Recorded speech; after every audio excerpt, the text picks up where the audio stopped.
د اډوانس ایکسل په شپږم درس کې په نمبرز رینکینګ باندې کار کوو. دا ما سره سامپل ډیټا ده. زه غواړم چې د ټوټل مارکس په بنا باندې دا مکمل نمبرز درجه بندي کړم.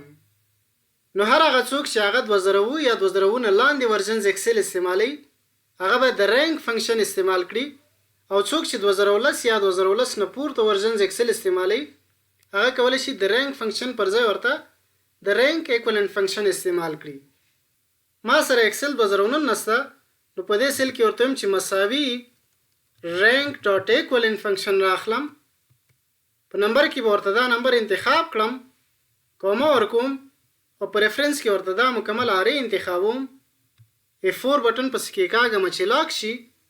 په ریفرنسز کې که څه مشکل لرئ د ایکسل بیسکس لومړنی درس خامخا وګورئ.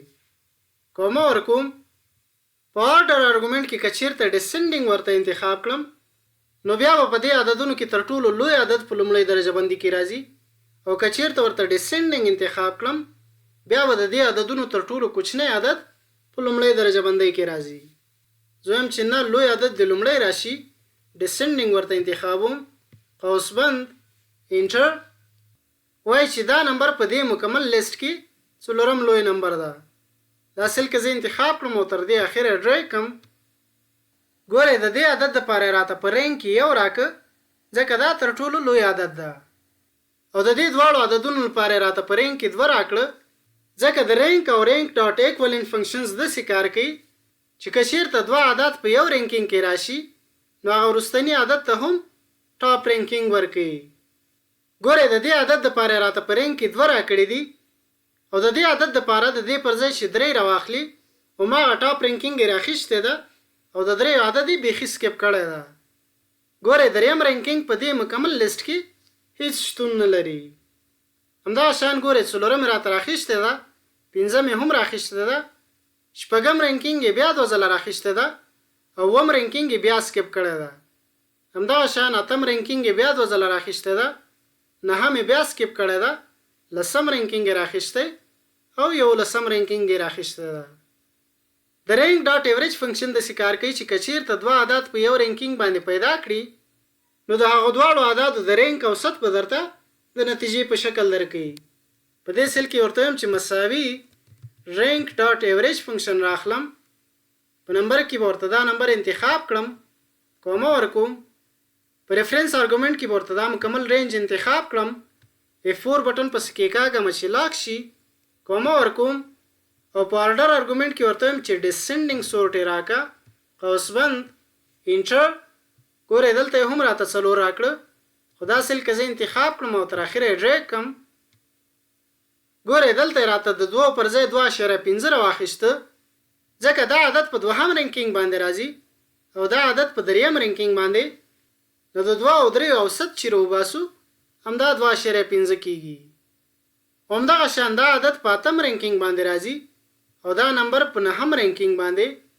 نو د 8 او 9 اوسط چې راوباسو 8.15 کېږي. نو د رینک ډاټ ایوریج فنکشن که چیرته 2 عدد په یو رینکینګ کې پیدا کړي هغو دواړو عددو ته به د رینک اوسط د نتیجې په شکل درکوي.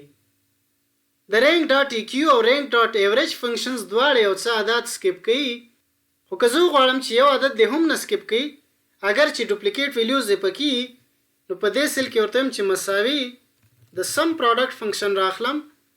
په سم پروډکټ فنکشن باندې مو د اډوانسډ ایکسل په 2م درس کې په تفصیل سره کار کړو.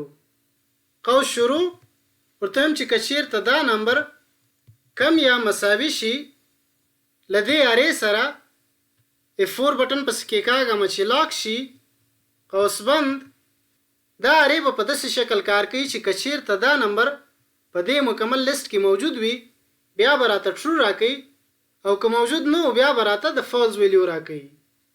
دا ارې به ورته تقسیم کړم، د کاونټف فنکشن راخلم. په کاونټف فنکشن باندې مو د انټرمیډیټ ایکسل په 2م درس کې په تفصیل سره کار کړو. په رینج کې ورته دا مکمل رینج انتخابوم، F4 بټن پسې کېکاږم چې لاک شي، کومه ورکوم. او په کرایټیریا کې ورته بیا هم دا مکمل رینج انتخابوم، بیا د F4 بټن پسې کېکاږم چې لاک شي، قوس بند، بیا قوس بند. د کاونټف فنکشن به دا کار کوي چې دا هر یو نمبر به په همدې مکمل لیست کې ګوري چې څو ځله تکرار شوی ده. انټر ګورې دلته راته د 4 پر ځای 3 راکړه. دا سل که زه انتخاب کړم او تر اخره ډریګ کړم، ګورې 1 2 راته 2 ځله راخیسته ده. د 4 پر ځای راته 3 راکړي دي. د 5 پر ځای راته 4 راخیستې دي. د 6 پر ځای راته 15 راخیستې دي. د 2 ځله 8 پر ځای راته 2 ځله 6 راکړي دي. د 10 پر ځای راته 9 راخیستې دي او د 11 رینکینګ دپاره راته 8 راکړي دي. ګورئ په دې طریقه کې اگر چې ډوپلیکیټ ویلیوز شتون لري خو یو نمبر یې هم نه ده سکیپ کړی. په اخره کې په دې مثال باندې کار کوو. که یو کس وایي چې ماته د اول نه تر 5 رینکینګ پورې مکمل نیمز دلته راواخله، نو په دې سل کې ورته وایم چې مساوي د اف فنکشن راخلم. په لاجیکل ټیسټ کې ورته وایم چې که چیرته دا ویلیو مساوي شي له دې مکمل رینج سره، F4 بټن پسې کېکاږم چې لاک شي، کومه ورکوم. په ویلیو F2 کې به ورته د نیمز مکمل رینج انتخاب کړم. F4 بټن پسې کېکاږم چې لاک شي، بیا کومه ورکوم او په ویلیو فالس کې ورته وایم چې بیا راته خالي سل راکه قوس بند. دا ګورئ که زه انټر کړم خالي سل به راته راکوي.